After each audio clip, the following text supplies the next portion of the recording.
When I was a kid, I always loved them, followed through from there. I knew if I was going to have a job, I wanted to do something I'm happy with. And office work and all that kind of stuff definitely wasn't going to be for me. Outside with the animals, basically that was it. Just passion, love everyone. I mean, London Zoo's great. I was at Whipsnade, our sister zoo, when I first came into the country for a few months, but I wanted to move into London and be in the big zoo, more or less. I mean, basically, just get experience to begin with. There's a lot of keepers here that just had volunteer work. Didn't, actually go to university to begin with in biology or zoology, but they had a passion for animals. They volunteered for like a couple days a week, and eventually people catch on that you're passionate, and essentially you can get a job if you show you care about it.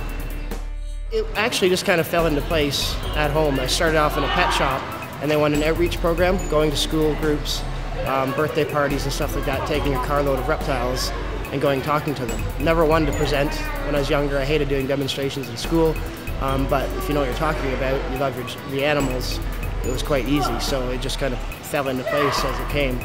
Never actually thought I would do training and presenting, more just conservation work as a regular keeper, but I like this part now.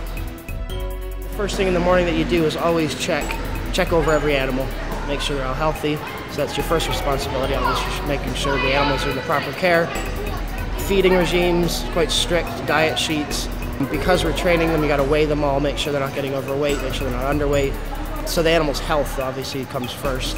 Husbandry, but then enrichment as well, which just simply means making sure the animals aren't bored.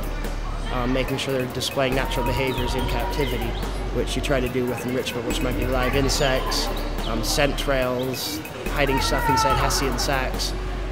Like the lions, obviously can't give them live food, but you can stitch up a Hessian sack with straw, meat inside of it, and they're going to tear it open like they would animals' hide, that kind of thing. It's tough to say. Coatis are one of my favorite animals now. I don't know if you've seen them. It's a ring-tailed coati, which is basically a South American raccoon, but I still love my snakes and lizards, the big Komodo dragons, large monitors. Parrots are a lot of fun because they're so intelligent. They're cheeky, you know what I mean? You don't really expect. Sometimes they're training you more than you're training them. Tough to say one favorite animal.